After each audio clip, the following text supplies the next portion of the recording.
Hello students, आज की video class 10th के लिए है।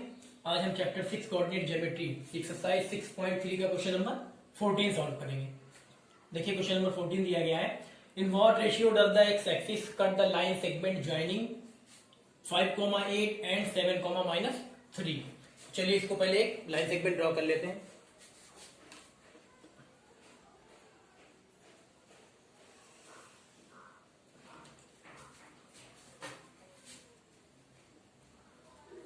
इसको ले रहे पॉइंट ए, इसको ले रहे पॉइंट बी।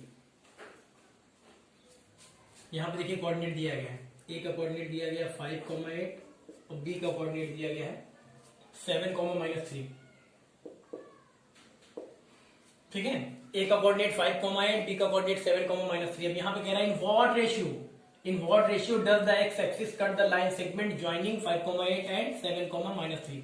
यानी क्वेश्चन कह रहा है कि लाइन सेगमेंट ए बी को एक्स एक्सिस किस पॉइंट पे कट करता है, और वहां पे ये भी पूछा है what ratio does the x axis, यानी कि किस रेशियो में एक्स एक्सिस जो है उस लाइन सेगमेंट ए बी को। क्वेश्चन क्या कह रहा है, in what ratio does the x axis cut the line segment joining 5,8 and 7,-3।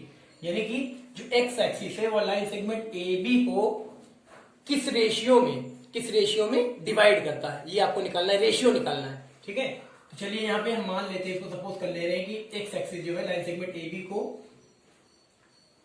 M point पर, यहाँ कोई पॉइंट ले रहे हैं एम, ये ले लिया हमने पॉइंट एम।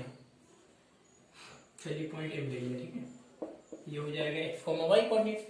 पॉइंट एम हमने ले लिया कि जो एक्स एक्सिस है वो लाइन सेगमेंट ए बी को पॉइंट एम पे इंटरसेक्ट करता है, और रेशियो भी ले रहे हैं, कितने रेशियो, के रेशियो 1 में, के रेशियो 1, यानी के जो है वो m1 की वैल्यू हो गई और 1 जो है वो m2 की वैल्यू हो गई, m2। ठीक है, तो चलिए यहां पे सपोज भी कर ले रहे हैं, लिखना भी पड़ेगा आपको, लिख दीजिए let the x axis divide the line segment. ठीक है, जैसे डायग्राम में आपको बताया गया उसी को हम सपोज कर ले रहे हैं। Let the x axis divide the line segment A be in the ratio के रेशियो 1 एट पॉइंट भी लिख ले रहे हैं, एट पॉइंट एम। ठीक है, देखिए let the x axis divide the line segment A be in the ratio के रेशियो 1 एट पॉइंट एम। यानी जो कह रहा था यहाँ पे in what ratio does the x axis cut the line segment joining the point इतना and इतना, तो एक्स एक्सिस जो है लाइन सेगमेंट ए बी को के रेशियो 1 के रेशियो में डिवाइड करता है एट अ पॉइंट एम पर। देखिए ले लिया गया, वही चीज हमने स्टेटमेंट में लिख दी। ठीक है, और एक बात ये भी है, जब एक्स एक्सिस की यहाँ बात हो रही है, आपने कार्टेशियन प्लेन में देखा होगा, जब भी कोई कोऑर्डिनेट अगर एक्स एक्सिस होती है तो ये वाई एक्सिस होती है। कोई पॉइंट अगर एक्स एक्सिस पे है, कोई भी कोऑर्डिनेट अगर एक्स एक्सिस पे है तो वाई कोऑर्डिनेट क्या होता है, वाई कोऑर्डिनेट 0 होता है। ऐसे ही अगर कोई पॉइंट वाई एक्सिस पे है, कोई भी पॉइंट अगर वाई एक्सिस पे है तो एक्स कोऑर्डिनेट क्या होता है, तब एक्स कोऑर्डिनेट 0 हो जाता है। लेकिन यहाँ पे एक्स एक्सिस की बात हो रही है, यानी कि कोई पॉइंट जो है अगर एक्स एक्सिस पे है, अगर एक्स एक्सिस पे है, इस एक्सिस पे, तो वाई कोऑर्डिनेट क्या होगा, वाई कोऑर्डिनेट 0 होगा कि नहीं होगा, ये आपको पता है। चलिए इसको हम लिख भी लेते हैं,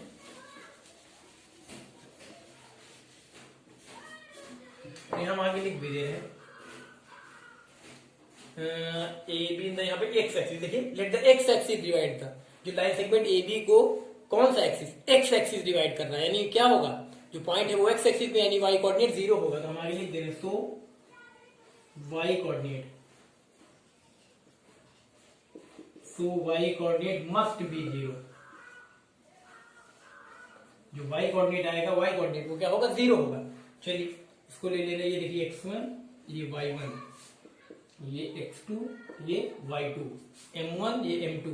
ठीक है, और ये xy तो है ही। तो चलिए ये कोऑर्डिनेट निकालते हैं, कोऑर्डिनेट m यहां लिख देते हैं, देखिए बाई सेक्शन फॉर्मूला। चलिए सेक्शन फॉर्मूला लगाते हैं इंटरनल डिवीजन के लिए। ठीक है, देखिए पॉइंट हमने क्या लिया है, जो पॉइंट एम लिया वो कहाँ लाई कर रहा है, वो लाई कर रहा है लाइन सेगमेंट ए बी पे, तो इंटरनल वाला लगाते हैं। ठीक है, लाइन सेगमेंट ए बी पे लाई कर रहा है, पॉइंट एम जो है वो लाइन सेगमेंट ए बी पे लाई कर रहा है, यानी इंटरनल वाला लगाते हैं। By section formula for internal division, तो फॉर्मूला होता है एक्स को लिख ले रहे हैं, कोऑर्डिनेट के लिए निकाल लें M x comma y is equal to क्या होता है m1x2 plus m2x1 upon m1 plus m2, फिर यहाँ पे m1y2 plus m2y1 upon m1 plus m2, ये लिख दिया फॉर्मूला हमने। तो चलिए यहाँ पे देखिए एम एक्स कॉमा वाई की जगह 0, क्योंकि वाई कोऑर्डिनेट क्या है 0, क्योंकि एक्स एक्सिस डिवाइड कर रहा है लाइन सेगमेंट एबी को ना, तो क्या होगा एक्स एक्सिस डिवाइड कर रहा है तो वाई कोऑर्डिनेट 0, अगर वाई एक्सिस डिवाइड करता तो एक्स कोऑर्डिनेट 0 होता। ठीक, याद रखिएगा। चलिए अब यहाँ पे वैल्यू पुट कर देते जो है हमारे पास m1 कितना, m1 देखिए के है, m2 1 है, m1 के है तो हम लिख दे रहे हैं k is equal to x2 कितना x1 y1 x2 7, फिर आगे प्लस m2 तो 1 है, m2 कितना है 1 इंटू x1 कितना है x1 है 5 अपॉन m1 प्लस m2 यानी k प्लस 1, ऐसे यहाँ पे भी m1 कितना है k है, k इंटू y2 कितना है देखिए y2 है -3 प्लस m2 कितना है 1, y1 कितना है 8 अपॉन m1 प्लस m2 यानी k प्लस 1। चलिए अब यहाँ पे इसके आप सॉल्व कर लीजिए, इसको x,0 रहने दें, ठीक है। यहाँ पे आ जाएगा 7k plus 5 upon k plus 1, यहाँ पे आ जाएगा -3k plus 8 upon k plus 1, ठीक है। इसको सॉल्व कर लिया गया। अब यहाँ पे देखिए हमें चाहिएगा, क्योंकि हमने देखिए रेशियो क्या लिया k रेशियो 1, तो यानी हमें k की वैल्यू चाहिए, तो k की वैल्यू चाहिए, तो k की वैल्यू के लिए हम देखिए x, y, ये देखिए ये है x, y और यहाँ पे भी x, y, तो k की वैल्यू कहाँ से मिलेगी, अगर हम कंपेयर कराएं एब्सिसा कंपेयर कराएं कि ऑर्डिनेट कंपेयर कराएं, अगर ऑर्डिनेट कंपेयर कराएंगे तो यहाँ देखिए 0 है तो 0 इज इक्वल टू इतना, या कह सकते हैं इतना इज इक्वल टू ये, यानी y की value is equal to y की वैल्यू और x की value is equal to x की वैल्यू, तो हमें k की वैल्यू मिलेगी कहाँ से, अगर हम कंपेयर कराएंगे ऑर्डिनेट को, यानी कंपेयर कराएंगे y की वैल्यू को, है ना। तो यहाँ लिख दे रहे बाय कंपेयरिंग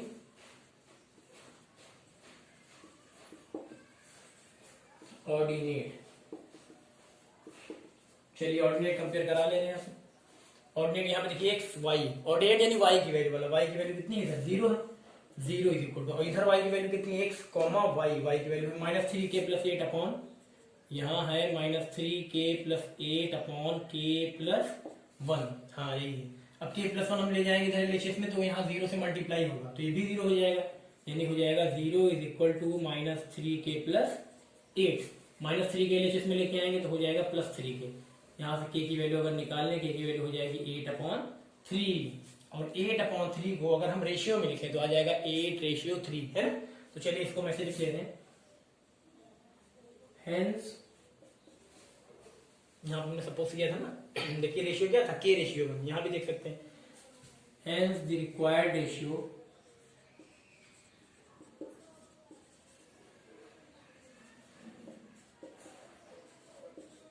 भी यहाँ पे देखिए, यहाँ पे हम लिख भी सकते, चलिए यही लिख लिया है। अब यहाँ पे चाहे कहीं कर लीजिए, रिक्वायर्ड रेशियो क्या था हमारा k रेशियो 1, यही लिख रहे हैं k रेशियो 1। अब k रेशियो 1 था तो यहाँ पे देखिए k की वैल्यू अगर हम पुट कर दें, यहाँ चलिए इक्वल लगा दे रहे हैं, ये k रेशियो, k की वैल्यू कितनी है देखिए 8/3 रेशियो 1, तो 1 से डिवाइड करोगे, अगर हम देखिए 8/3 है रेशियो 1 से किसी भी नंबर को अगर डिवाइड करते हैं आप तो क्या आएगा, वही नंबर वापस आ जाएगा, यानी आ जाएगा यहाँ पे 8/3, क्या आ गया 8/3, और 8/3 को क्या लिख सकते हैं 8/3, कोई भी नंबर फ्रैक्शन में हो तो उसको हम रेशियो में लिख सकते हैं, जैसे 8/3 है तो 8/3 लिख सकते हैं।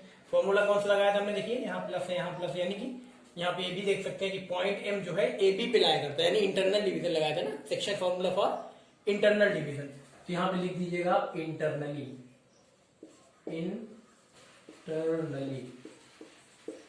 यानी इंटरनल डिवीजन वाले फॉर्मूले से हमने निकाला है रेशियो, ठीक है।